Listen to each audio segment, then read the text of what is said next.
welcome to another episode of the Doomloop Dispatch, the news show that covers the worst parts of the San Francisco Bay Area. My name is Kevin L. Jones, and with me whenever possible is... Scott Miller. Yes, and today we have Allie Collins, former SFUSD board member, current teacher, and all-around rabble-rouser and commentator. Actually, I'm dealing with the rabble-rousers now that I'm in the classroom. So. Oh, yeah, that's right. Yeah, that's good to hear. That's good to hear. But there's been a lot going on in education, especially in terms of ethnic studies and stuff like that in San Francisco. Of course, it seems almost like a retread of 2021 and 2022. So that's why we have Allie on to talk about this stuff. And first off, I want to get into, you shared a pretty great post about the National Parents Union on your social media, Allie. And I was hoping, well, why don't you kind of get into why people should know, especially in San Francisco, what is up with the National Parents Union? Well, it's important because, and many folks like me, I'm not unique. There's a lot of parents nationally now. Since 2020, we started seeing a lot of these parents' rights protests of these suburban moms were showing up, fighting against these anti-masker, their anti-vax policies. And those have evolved over time. And when it first started happening, I think people were taken aback. But at this point, there are many parents now who are regular, parents and also community members who are involved in supporting public education. And they've started seeing these patterns where these parents' rights folks have pretended to be concerned parents, and using that have actually driven a wedge in school communities, initially they started targeting Black thought and Black literature and Black history. That really quickly went to anti-trans attacks, especially on the West, in Florida, Virginia, Texas, and then very rapidly has transitioned to this anti-CRT, anti-DEI, and now just anti-public education. And so I think this is a very important topic for the Bay Area because so many people think, oh, I'm so glad I don't live in Texas. And I hate to tell you, but it's happening here. And just like folks in Austin are seeing a lot of these tech bros take over and use a lot of the similar tactics in progressive cities, they really cut their teeth in San Francisco and also in Northern Virginia, which is just outside of DC. It's a very progressive and affluent area. And what I've come to learn is that there are these political actors who have inserted themselves in local politics and over the last 5 years have basically been successful in executing a plan to dismantle not only public schools, but also our democracy. Totally. And yes, so we're talking CRT. So, I mean, can we see established connections between, say, the National Parents Union and Christopher Rufo, maybe even Steve Bannon? As you know, I mean, and I think that's why it's been hard to get a handle on. People are used to like the good guys and the bad guys. Yeah. And you think, red and blue as being, and then I think what people are starting to see is that there are bad actors on all sides of the aisle. There are bad actors that come in all colors, right? All demographics are represented. As Candace Owens is like a great example, right? So it's made it really hard for people to really see what's going on. And you really have to trace the money. But what we do see, like we do with Project 2025, is that there are a lot of actors working in concert and they're taking different roles and in a very highly coordinated way, performing political theater. And it's been very manipulative. So you have lawyers on one side filing frivolous lawsuits, targeting people in order to garner news stories. Then you've got Fox News and you've got, the right-wing media ecosystem of trolls and online and social, social media. Then you have these kind of on the ground mama bear, warriors that are showing up at school board meetings. You've got Proud Boys and militias are also backing them up in school board meetings, which is kind of shocking, right? Yeah, scary. They're not safe people, and yet you've got these Moms for Liberty moms have as their kind of bodyguards Proud Boys showing up at school board meetings. So all of these factors, and then you've got think tanks and folks like, an ALEC, groups like that are producing political legislation, and you've got PACs funding it all. So it's a very large network. And so the National Parents Union is a part of this larger network, and they're primarily funded by the Walton Family Foundation. If you follow charters, you know who they are because they fund a lot of school privatization efforts. But what they do really well, and this has been going since the charter sector started getting a lot of bad press, was they realized if they funded parent leadership organizations, they could have parents pushing their message. And it's much harder to push back on individual parents because they can, cry foul. Hey, I'm just a mom. I'm just, advocating for my kid, versus if you're trying to, it's very easy to call out Walton Family Foundation. People don't like the idea of a corporation, especially Walmart, making decisions about our public schools. But if they fund a parent group, those moms can show up, and they have arguing for KIP and those kinds of groups. That has basically expanded now to political activity, both around public education, but also, it's gone berserk. And now it's actually our national policies. These kind of moms have worked their way into the political system and influenced it in a way that people have been unaware. So National Parents Union is a part of that, and they are highly funded. And our local parent group, I think it's SF Parents, yep. Which was formerly Decreasing the Distance. Yep. They got an award for their efforts, and they were an early anti-masker group, a school reopener group before we had masking, ventilation, all those things.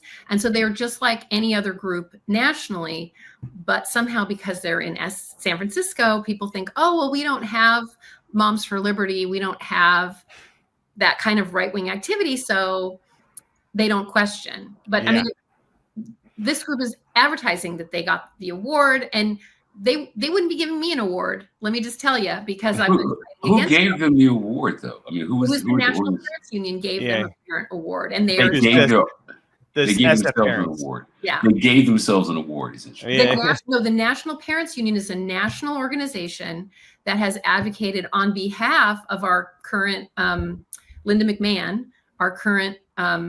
She was arguing. I mean, you can look them up, right? But just like all of these groups, it's really frustrating when they get covered in the news. It'll say a national parent group, right? It doesn't say a national parent group funded by the Walton Foundation that advocates for vouchers and homeschooling, right? Yes. That is also a fact. Those facts always get left off. So what is interesting is you'll see our local National Parent Union award recipient, Meredith Willa Dotson, getting an award from them. And then she's consistently showcased in our local media as a mom who cares about education. And she will be highlighted next to Parents Defending Education, which is a Virginia-based group. Like, who cares what they think about SF schools, right? Like, why should I care? I'm a San Francisco parent, right? But they will be showcased side by side, saying the same talking points. And so you've got this think tank kind of generating like, oh, ethnic studies. That's concerning. We should be concerned about that. And then Meredith will say the same thing. She'll say, yeah, I'm a local mom and I'm really concerned too, right? And if you Google Parents Defending Education, you will see these articles popping up all across the country. And there's a local mom side by side saying the same thing. And then if you Google that mom, a lot of times you'll see that they are in some way, shape, or form funded by maybe the National Parent Union, Moms for Liberty, depending on this we can't have any Moms for Liberty in SF because we would never have one of those. So we have other groups, you know, and you'll see that basically they figure out, you know, what issues are concerning to people, and in certain areas they're, you know, it's anti-trans, anti-LGBTQ, because there's large, you know, Christian or evangelical populations. If immigration is a concern, you'll have a lot of groups talking about fear of immigration. If Black people are concerned, you have a lot of concern around woke indoctrination. But it's the same playbook, and it's honestly almost verbatim talking points. They just use different avatars to push their message. Yeah, wasn't Steve Bannon kind of bragging about the power of this stuff too? So yeah, this has got Bannon connections. I've also learned, or at least I've read, that I think the Koch brothers also, or Koch, I think it's just one guy now, is donating to the National Parents Union too. Now imagine if people saw that connection too. You know, they're the real bad guys. Yeah, and there's a whole network of them. And I think what's even more concerning now, and we're seeing this with national politics, is we had the old money, right? Tobacco and oil money, right? Wanting to deregulate, because that's really, it's not even about racism. It's actually just about greed. Yeah. But then on the other side, you've got new money, right? With these tech crypto bros, they see an opportunity they benefit from deregulation. They benefit from monopolies, right? So you've got these two very wealthy and connected and networked kind of groups. They don't share exactly the same values, but they all like money, and they all like manipulating the public in order to deregulate, you know, labor laws and things like that. And they all benefit, you know, when we dismantle public education, because we can sell stuff, you know, and also push white wing, you know, white supremacy, or, you know, those types of things. So you know, they're all working in concert, and they're saying, okay, well, we'll agree on certain things and we'll push for the same things. And they've been very effective. Yeah. I mean, especially, it's really true too about using kind of flashpoints to fulfill their greed, you know, like it's like doing this with the one hand, and then picking your pocket with the other, you know, and it's so interesting too, because, you know, so now that it's kind of been a while since Gary Tan has spoken up and stuff, I feel it's a little bit better to kind of talk about this fight against the ethics or the ethnic studies. Yeah. Now, people should know a little history of this, because if I remember right, this was actually a course created by SF State, and SF State is the first college to have a ethnic studies program. This is true. And through their studies, their research, they found that ethnic studies actually gets kids more engaged.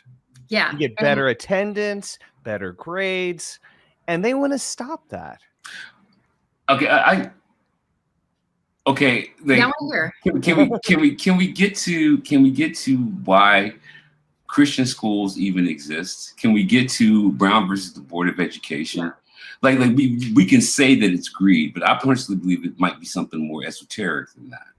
I mean, because the truth of the matter is this the reason why all of a sudden these Christian schools emerged after 1955, Brown versus Board of Education, after the Civil Rights Act in 1968. That is when we decided to start talking about privatization. That was the reason why we started talking about vouchers. That was the reason why we started talking about ethnic studies being a problem. Yeah. Right. So there's something like there is something far more esoteric involved in this, just because they want to keep schools segregated. Yeah. The core of it is that the assumption I'm making is that white people and according to Gary Tan, Asian people have greater generational wealth. So what they can do is they can have their segregated schools away from Black and brown students. Like that really is the core of it. Like I understand, I hear what you're saying as far as we want to make private schools and that way we make money. But you guys started making private schools on dimes because you didn't want integration. Yeah, and it's true 100%. My dad was born, he actually attended school in 45, which is really young to go to an integrated school. He was one of the only Black children to go to a school in Evanston, which was I think that was pretty progressive. And Evanston, it was John Dewey Elementary. I remember that because he's the name of a famous educator, and it was a teaching college. It was one of the elementary schools associated with a teaching college at Northwestern, right? Okay. He got a very good education, and he would come down to St. Louis, which is where his cousins lived. And he would say they were like 2 or 3 grade levels below because they were getting a substandard segregated education. Right. But he told me, he said at that time, everybody sent their kid to public school. Nobody sent their kid to Catholic school, private school, unless you were really religious. And most people thought schools are good. And then as soon as they integrated, that's when you start seeing the rhetoric. And on my podcast, I talked with Dr. Carrie Sampson, who does research at Arizona State University. What's really great is, she just makes the comparison. All these school board, parents' rights things, the last time we've had this sort of activism around school boards was when we integrated. Mm-hmm. So those were parents' rights activists too, saying they wanted segregated schools. Right, and also parents. Yeah, and also, like the other thing, because I've been really reticent to talk about this because I'm actually like more on this kind of like the race science element of it. It's like, to me, something that people aren't really talking about. Like, there is this thing that Black and brown people have lower IQs. Like that seems like that is something. Were saying that during when my father he's a psychologist. He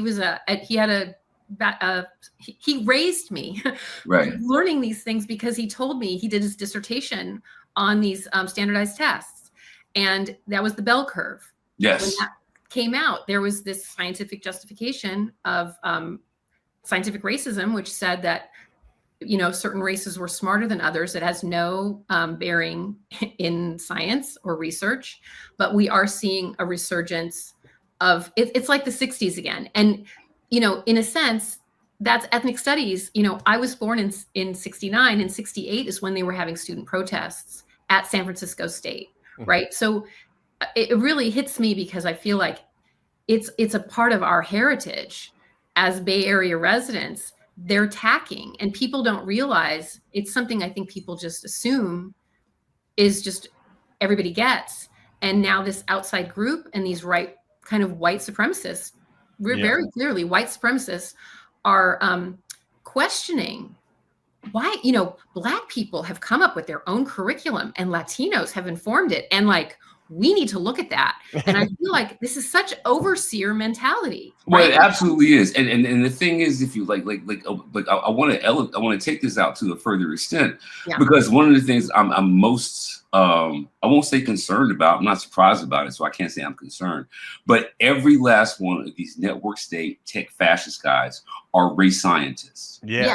Curtis Yarvin is a race scientist. Peter Thiel is a race scientist. Gary Tan is a race scientist. These guys are all using these debunked theories about racial inferiority. They're trying to bring them back into the argument. And I think that one of the primary places they've been doing it is in education.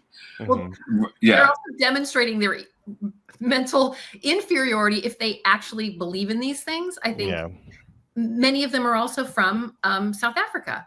Yes. And they were raised during apartheid, and there's, nobody talks about that one either. No, and that to me is like the thing that the reason I've been reticent to actually talk about it is because to me it's not so much about education being the thing that's being attacked. What's being attacked is knowledge. Yes. Right. And what's being attacked is reasoning and rationale. Definitely. Right. So if the only way that we can bring race science back into this conversation is if we make everyone ignorant about the fact that it's already been debunked 200 years ago. Yeah. Right. That's the only way we can bring it back. So we have to make sure that the people aren't educated. And what we're going to do is we're going to use primarily anti-Blackness, which is what happened to you.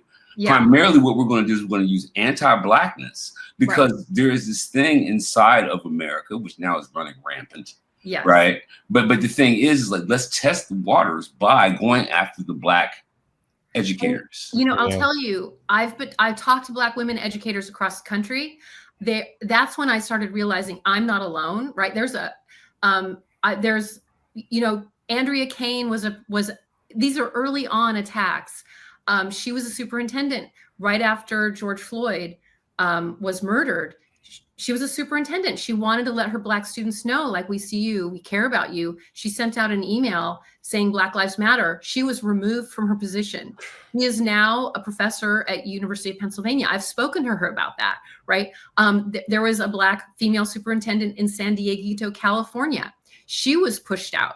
And by a group called Californians for Equal Rights. That's our California version of Parents Defending Education. And they are, very heavily involved in targeting school districts that want to even implement hate speech like policies, right? I mean, this should benefit every student, right? So they want hate speech. And on their website, they are very clear that they are connected with these other groups and that they're fighting, ethnic studies. And Friends of Lowell Foundation in San Francisco is our Moms for Liberty organization. And I will say that, I'm not exaggerating, they were incorporated by a Virginia GOP lawyer. And he also incorporated Moms for Liberty organizations all over the country, and they had the same address. So there isn't, they meet, and people in Lowell alumni groups stood on the steps of Supreme Court with, there's a group in Fairfax, Virginia that were fighting a similar, desegregation efforts in a school there. They stood on the steps of SCOTUS to dismantle affirmative action. And they are using that ruling now to target any programs benefiting Black students, and even Asian students too. But that's the framing, though. The framing that I think I'm having most disturbing is like we don't talk about the Klan, but we're surrounded by the Klan. Yes, well, right. We talk about Fight Club. Yeah, exactly. We don't talk about. Nobody talks about the Klan, right? Right, because but the Klan is exactly what's happening here, and the reason I've been reluctant to even get into this conversation is because I want to put it on Gary Tan in San Francisco. I want to put it on him. I want to put it on David Sachs in San Francisco. I want to put it on Michael Schellenberger in San Francisco. These people are the Klan. Right? They're just not wearing the robes. In San Francisco, and I think they're doing the kind of the opposition is doing this very successfully, is they're very good at finding a wedge. And so in San Francisco specifically, you have, if an Asian American says it, then you've got fighting between Asian Americans and Black people, right? Whereas in other parts of the country, like in Southern California, they're targeting the trans community. And then they're going to Latino Christians and saying, oh, they want your kids to be trans, and they're whipping up fear. And so they're very good at creating fights between communities, and also finding the right person to be the face of it. So in Virginia, I told you there was a sister kind of thing that happened. A woman by the name of Azra Nomani, who's a former Washington Post reporter, who's a mom. She's just a mom. She weaponizes her identity. It's like they don't like identity politics, but they're constantly weaponizing it. And she says, I'm an Asian American mom. And then she also says, I'm a Muslim who voted for Trump. Whatever it is, just like Candace Owens is saying Black Lives Matter is bad. They're very good at finding somebody who, wants a payday or a platform. It's always, you can always find somebody, right? And they're very good at finding the right person. And because now they've got social media, I mean, this is a big thing, is they monitor social media, and I think they test their messaging on social media, and then they know where to invest. Yes. And that is why Elon purchased, that's why they all own the platforms. And it's beyond just using algorithms to push messaging. They are monitoring our conversations. Yes. And seeing which ones are salient, which ones work. Where can we get people fighting? There's the American Descendants of Slaves.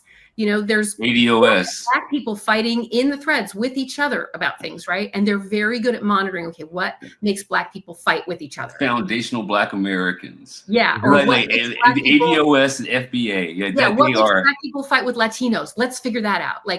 And they'll get trolls in there, and they'll try out different messaging strategies, and then they know, oh, that's a win, right? So we're just all of it. But here's the thing that drives me the craziest, though. Ultimately, okay, when we start talking about things like ethnic studies, or like the one I'm thinking about, was her name Claudia Gay or Claudine? Claudia Gay. Dr. Claudine Gay, yes. Claudine Gay. Okay. If nobody had listened to Christopher Rufo, she would still have a job.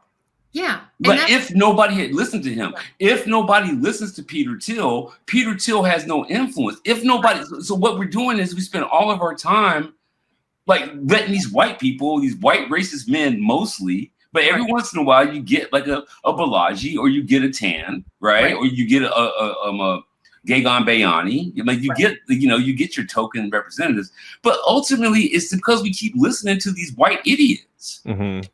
Like isn't that ultimately what it is? Like what makes Curtis Yarvin's words important? What makes because a rich person is deemed it important. Yeah, I mean, to me, it just seems to be the thing that breaks down the whole system. What breaks down the system is like basically people said Biden needs to step down. Well, who are those people? It's a bunch of white guys with microphones. But then he had to step down. Tan had a benefit though because he had a fund that he was like it was like people wanted to be around him because they were like, maybe I'll get some money, right? Maybe I'll get funding, right? So if you have funding, Zuckerberg is similar, right? It's like, maybe I'm going to get money. And even, the mayor's office, whoever the mayor is, right? You have nonprofits who maybe should have spoken up before now about different things that are happening in San Francisco, and they don't. And I'm saying any mayor. I'm not even saying it's just one mayor. Like, they want their money, right? And if you've got a pot of money, people are much more reticent to call some stuff out, and that's what we're seeing now is it's too late. Definitely. Yeah, especially too with even look what happens. Even if you stay quiet, a San Francisco nonprofit just had all its funding cut, or a bunch of them too. And it's during COVID there were a lot of nonprofits that I think were feeling the strain of trying to kind of take up. I was hearing offline, they were having to do things that were outside of their purpose and their mission, but nobody, they were also a non-unionized workforce. So, they could be pushed to do things, and it was kind of like a carrot, of like, if you don't do it, maybe you won't get funding. What's unfortunate is even groups that did kind of toe the line or, go along with certain things, like what we're seeing now is I think in some ways we had a Black woman mayor, you can use that role to get certain things accomplished, and then you don't need her anymore. I think that's when they shifted their support for, they're like, okay, we're good. Yeah. We took care of what we needed to do. So now we can just kind of go full on, cutting everything basically. One of the things that actually caught everybody off guard was when they came up with the term post-racial after Obama. I think that caught everybody off guard. When the first time I heard post-racial, I was like, a white person made that up, because there's no such thing. There's no such thing. But it became this thing where we could look at it like a London Breed and say that she's a post-racial politician. Right. And that was like, and I've already spoken about this a bunch of times on our cast, but I feel bad for London. I still do to this day. Because she did walk into a game that she didn't understand that she was playing. I mean, I still believe that. Well, I think she understood what she was walking into. I think Black women are set up to fail, period. No matter where you go. And there's a thing called, it's like the glass cliff. Wow. Have you heard of that term? I've never heard that before. And there's also a term called office pet, office threat. And Black women are always used to push new ideas. It's very easy to get us to kind of go out there and, speak up. And then when they're done with us, they discard us. And I was I was discarded by many progressives and liberals.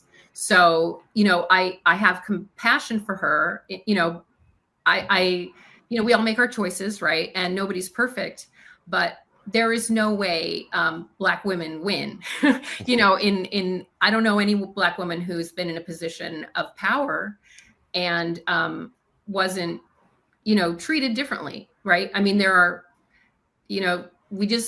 we serve a role. And I think that's a shift you're seeing online. I'm seeing it a lot online, is there's a lot of Black women now who are saying, I'm done with politics. I'm still involved. I'm still involved in working with my community, but across the aisle, I don't care blue. I don't care red. I don't care, I'm not showing up to that protest. We're tired of being used.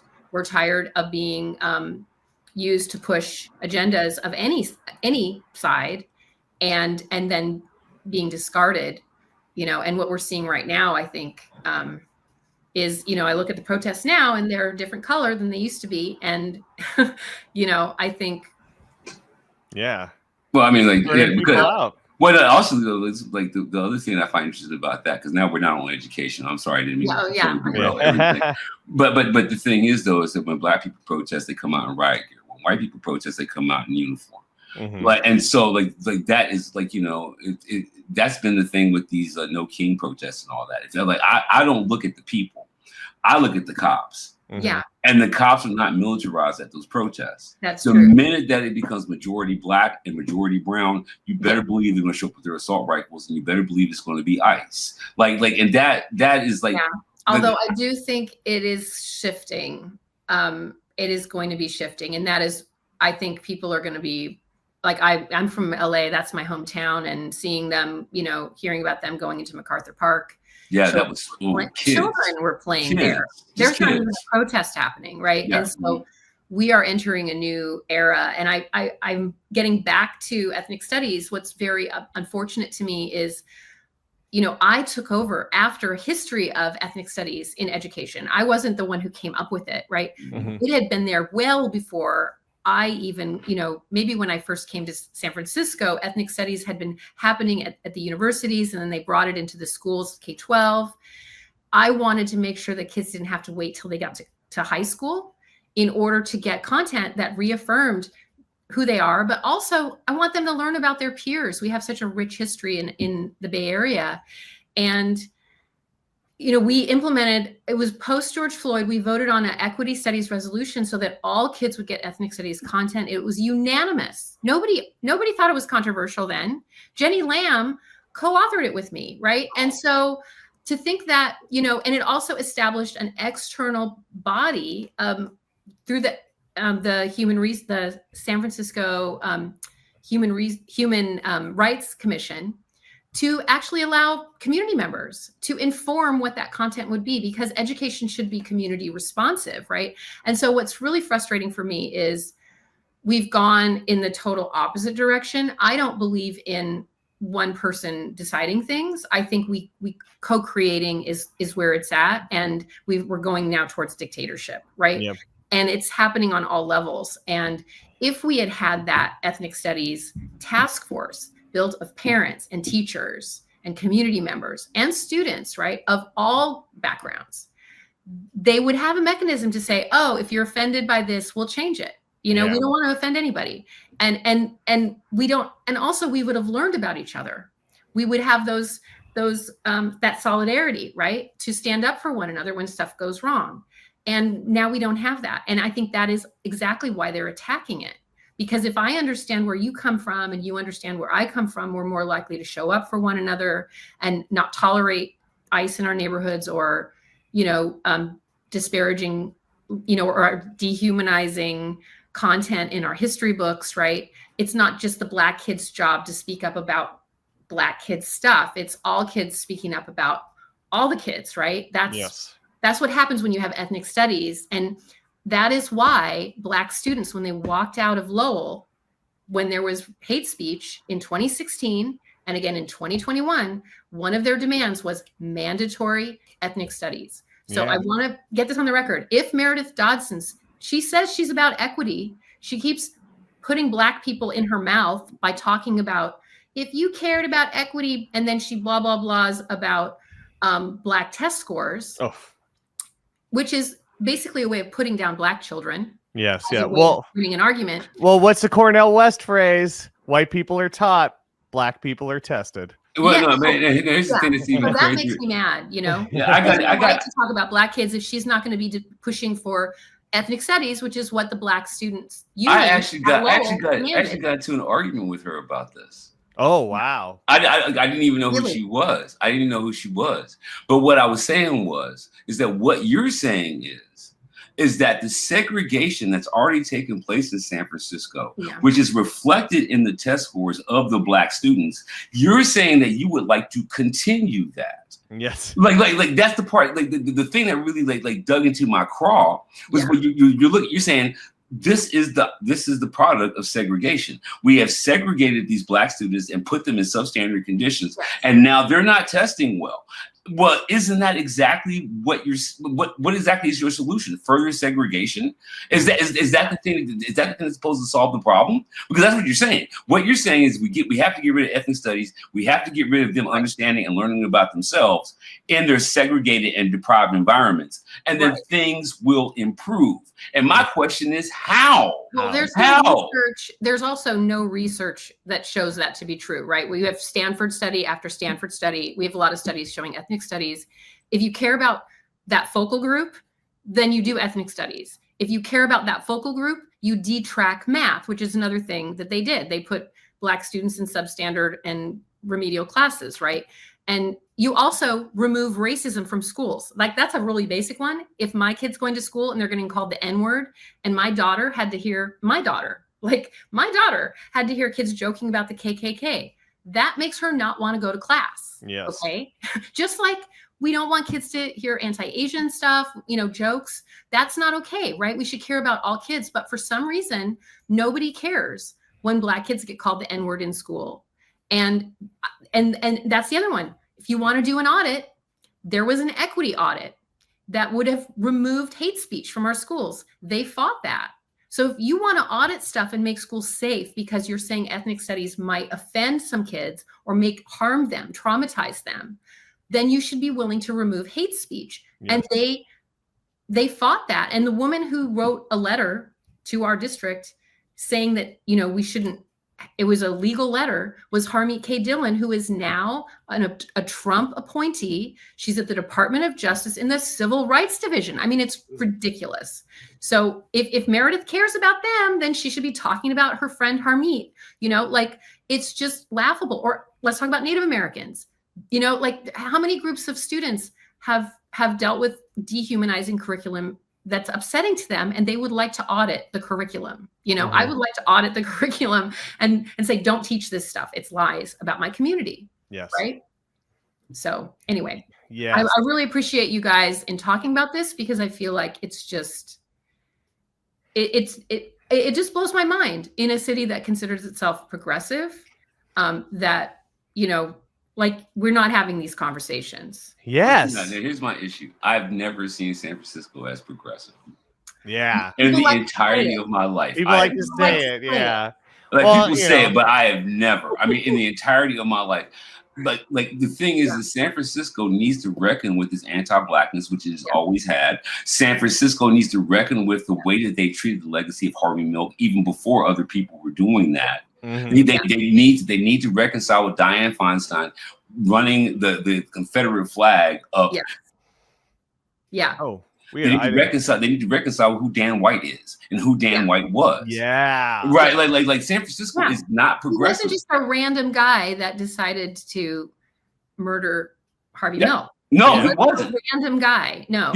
He was a part of a police terrorist organization that already had been escalating in the 70s against Moscone back in the 70s. This is something like I just saw this documentary, Not Your Negro, that's about James Baldwin. Oh, and Baldwin. Okay, he's in San Francisco. It's got to be like 1964, 65. And he asked a Black man, what exactly do you think is the primary problem in San Francisco? And he goes, well, I don't have a job. Hey, Kenny, do you have a job? San Francisco has not ever hired Black people like that. They never have. And every place you go in San Francisco to this day, there's one. If you're lucky, there's one. And we are talking about so-called liberal institutions. Like if you go and say, okay, I want everybody here who has been here for more than a decade, bring them all into a room. There's one Black person. Mm-hmm. No matter what the organization, there's one Black person. San Francisco needs to take responsibility for what it's created here. It created David Sachs. It created Elon Musk. It created Harmeet Dillon. It created Sam Altman.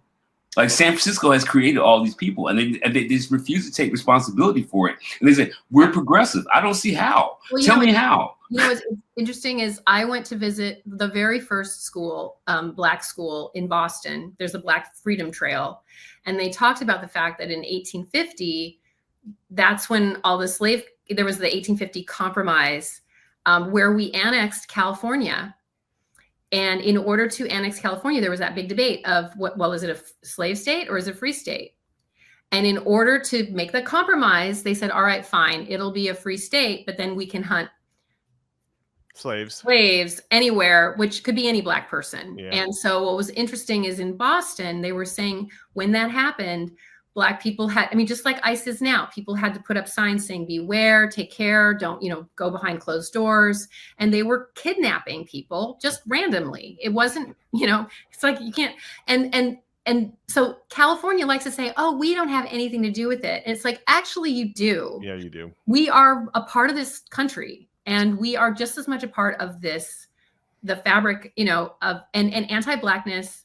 I like to say it, you can't fight white supremacy if you're not willing to deal with anti-Blackness. And I know a lot of these white women's groups that are like, we are fighting white supremacy. And I'm like, where are the Black people? Because if Black people don't want to have anything to do with you, you might want to interrogate that. Totally. Totally. People, they're like, oh, well, they just won't come out. I'm like, they're coming out. They're just not coming out anywhere around you. Yeah. I know, because I've been in those places. So, yeah, it's like the same thing too with like Black parents don't care about their kids and don't get involved with schools. It's like, no, I don't think you've been to like a school meeting. Or well, not just that, but like, but maybe the thing isn't safe for Black people, but they're coming out and they're talking, just like Chinese families talk and Latino families talk, right? Black people don't go to PTA meetings. Black people show up at the office. Black people show up at the principal's office and they sit there like this. Yeah. No, I'm just waiting for the principal to come back because I have some words for him. And we don't do PTAs. No, we don't. We sit in the office and we want to talk about principal. With many Black parents, and they care about their children's education. Hell yeah. Exactly. But then it's and their parents' rights. They're fighting for their parents' rights, but for some reason they're not considered parents' rights activists. I mean, that's what's crazy. So they're not parents. That's the subtext, right? Yes. The subtext is they're not human. They're not really parents, and their children really don't have rights either because they deserve the treatment that they're getting. And that's, I think, what you're talking about. Exactly. Is there's like a subtext there, which is we deserve it. We don't deserve our equal rights. We don't deserve citizenship rights. Yes, yes. And it's totally that othering, which is also very helpful in terms of politics, You create the enemy to go after, and nationally it's immigrants, locally sadly it's Black parents, especially too. The other thing that they're attacking is ethical grading, which again, I quoting Cornel West, white people are taught, Black people are tested, and why is Dodson bringing that up? Well, maybe we should look into how we're grading things, because seriously, if you talk to a teacher, right, they hate grades. They think it's useless, and you find more and more schools and classes using assessments and not grades, not standardized testing. And I mean, I can't imagine things more harmful than standardized testing. Just, the thing is the students who are most impacted by this equity grading are students with disabilities. Mm-hmm. I'm glad you brought that up, because Terry Tan tried to make it Black face on it. They try to make it Black, but no, it's about making it so kids with dyslexia, kids with learning disabilities, exactly. Like if I have dyslexia, give me a book on, an audio version, right? I can think about a book and I can read it that way. If I'm blind, give me a book in Braille, right? Don't give me a paper and pencil test. That's ridiculous, right? And it's not crazy. And you grade with equity for students that have learning disabilities, and you grade with equity if you have a student whose mom is dying from cancer. I hope you have compassion for them and say, okay, you don't have to turn in every single homework assignment. Maybe we can figure out a way for you to pass my class, and show me that you know the content, right? Because ultimately it's about showing what you know and can do, not that you can fill in bubbles or do paperwork, right? And that's higher level thinking, higher level critical thinking. So, but it is, again, like they put a Black face on it. I mean, the Lowell thing as well was also, a lot of Black parents already tell their kids, do not go to Lowell. It's racist. I know Black educators who say, don't go there. Our own former superintendent Superintendent Matthews said he didn't go to Lowell because he was told, don't go there. It's racist, right? So when we implemented the Lowell lottery, I didn't assume a lot of the numbers for Black students was going to go up because Black people are already self-selecting out. Where we saw huge gains was students with disabilities, students of English learner families, and low-income students. And that includes Chinese American students who are low-income immigrants, right? Their numbers went up. It was more equitable, but that wasn't the talking point. The talking point was it's going to dumb it down. And the insinuation was it's going to be troublemakers, right? They use all these like dog whistles, right? And it's a Black thing. Like, you know, it's those Black people that are complaining and they want it easy, and the DEI lie, all of that centers on Black people. It's like, just say it. Just say you don't like Black people. Like, well, and that's the thing that's so crazy to me, because like, I mean, I'm really working on this concept of what I call the uppity generation. Yeah, thank you. It might end up being a book if enough people express interest. But the thing that I'm most interested in is like after 1968, there's a whole generation. We were both born the same year, by the way. And the thing was, there's a whole generation of us who actually given a chance to compete for the first time, like straight up, like there were still social boundaries that were making it difficult for us to get to where we needed to be, but we could compete with the white students. We could compete with the white athletes. We could compete with the white politicians. And often we won. So the thing that drives me crazy is I've always had no problem with standardized tests. I'm somebody who can do a test. I can do a standardized test. My PSAT, my SAT, my LSATT, my ASVAB, my GED, my GRE, not my GED, my GRE, all of those things. I did great.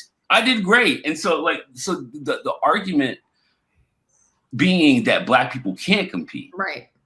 Like, I think that's ultimately what they're trying to do. They're trying to stop us from competing. Yeah. And right. Like, they don't want us to compete anymore. School, it was actually the most integrated. Our schools were the most integrated. That's in the late 70s, early 80s. Our schools were the most segregated.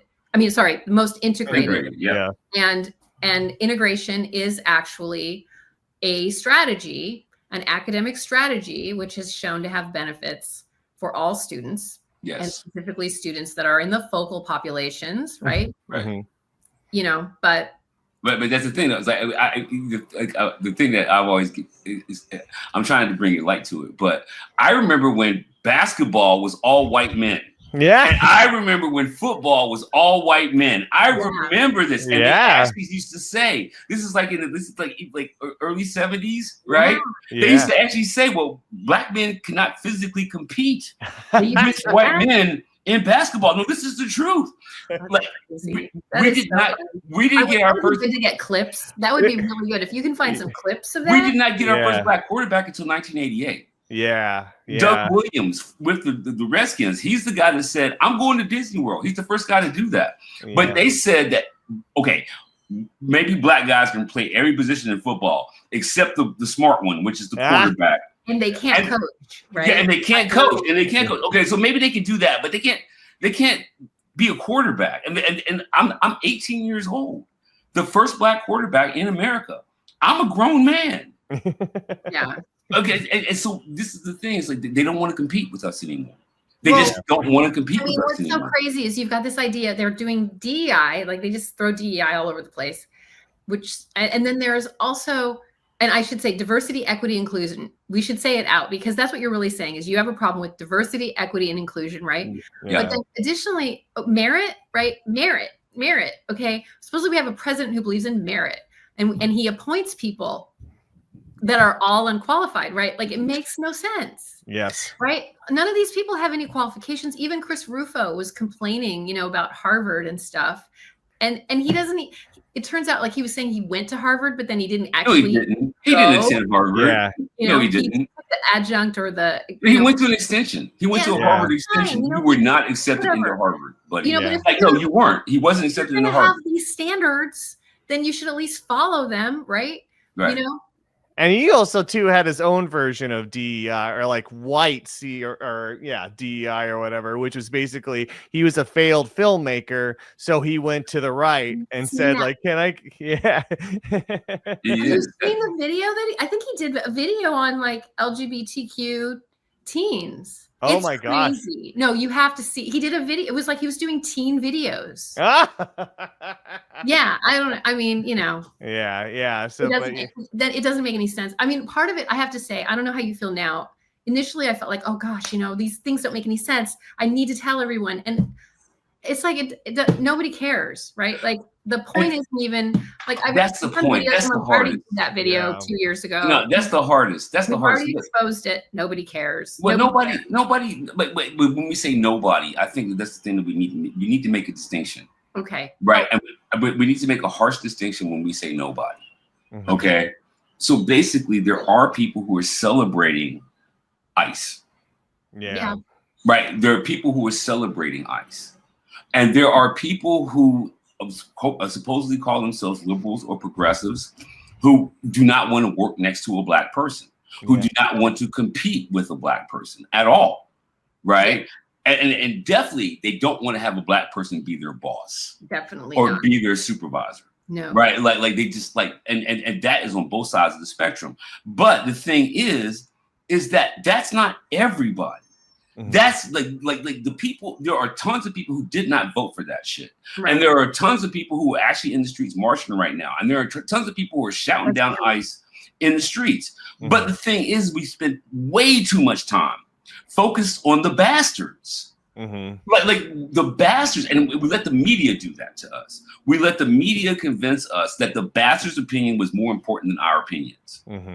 Curtis Yarvin's opinion is more important than my opinion. J.D. Vance's opinion is more important than my opinion. Elon Musk's opinion is more important than my opinion. Charlie Kirk's opinion is more important than my opinion. Like, no, it's not. The media just keeps telling us that. The media tells us that they're everybody. Yeah. They're not fucking everybody. I think it's interesting because I think there's a lot more people that are agreeing with you, right? And so you're seeing a lot of just regular people. Like my uncle, I have a cousin, he's 87. You know, he's a former judge. You know, he's old school, and he watches videos on YouTube to get his news, right? Like so many, or people, they read Substack. Like people are not, or they watch this podcast, right? People are not, they're like, I don't even, you know, the news is just regurgitating what people tell, you know, it's like, this person said this person said this. There's no analysis, right? Why do I want to read that? It's all the Fox News media model now. They've all gone Fox News, where it's all commentators pushing over and over again the talking points that they want pushed over. Well, that's what Elon Musk did when the first thing he did was he created a bunch of bots to show an overwhelming number of people in support of his philosophy. Yeah. So that means that there's a lot of people who are on Twitter right now who are just fake accounts who are actually supporting white supremacists and Nazi talking points. Right. So you feel as if you're overwhelmed. And like and the same thing is also true, I mean, with Fox News, which is the #1 news station in America. And because it's the #1 news station in America, CNN is following suit, ABC, CBS, NBC. They're all following suit because that's the thing that's actually getting the numbers. That's what's getting the ratings. That's what's getting the ads. Right. But even the Nielsen's are fake. Yeah. Right. I used to be a Nielsen family. Oh, funny. And the thing was, you get a box. Yep. And you take that box and you put it inside your house, and then they monitor your TV thing. They pay you money, like $125 a month or some shit, and you're a Nielsen family. But those boxes can be farmed. Yep. And those boxes can be taken and put into one space or two spaces, and there can be 5 boxes, 7 boxes, 100 boxes. Right. So a lot of the things that we're calling ratings aren't really ratings at all. They are boxes. They are Nielsen boxes, and they have a warehouse full of them in Michigan someplace. Yeah. Right. So not even that is real. And so when we say well, shoot, even the news isn't real anymore. Like something happens where Newsom, you know, posts a photo of people sleeping on the ground, you know, and then we have to debate it. I mean, that's crazy, right? We have to actually debate like what a governor says. We have to debate it for like a week as to whether it happened or not, or it's AI, right? Yeah, exactly. And to me, I mean, you know, it's crazy. Right, but I want to say that even though it feels overwhelming, I know this to be true. I know this to be true. There's not as many of them as they say there are. Their numbers are fluffed up. Their numbers are fluffed up on television. Their numbers are fluffed up on Twitter. Their numbers are fluffed up on all social media. Because let's be honest about it. Where was the Yes Kings rally? Yeah. Right. Like when he had that big ass military parade, yeah. Where was your Yes Kings? Where were they? Yeah. Right. Because like so many people turn out into the streets, and this is your opportunity. After all these rallies for fucking almost 10 years, all these rallies, this was your opportunity to show your opposite number. Yep. This was your opportunity to show this is the number of people who are actually Yes Kings. Right. Yep. Right. Where were they? Yeah, nowhere. I love that shot where you see the like sparse parade and you can actually hear the tank squeaking along. And that is sad. My cousin was in the military and he said that was not a military parade, right? Like he said they practice. Like when they care about something, they get in line, they're not like, so he said, in his opinion, as a former veteran, he said, that was compliance, but not participation. His view is that even folks in the military are, they showed up and they did what they were supposed to do. But I think ultimately though, I mean, this comes back to education and everything else. Like what we have to do is, and like I think a lot, you probably did this with your own children, right? Like they come home with incomplete information, and it's your job. Well, now right? They're educating me, but that's cool. Is they're 20, and when you raise children to be critical thinkers, and I think this is what you said earlier, and we should come back to it. It's about academic freedom is an important concept that's almost more important than freedom of speech, because you can say whatever you want. A lot of times it can be totally misinformed, right?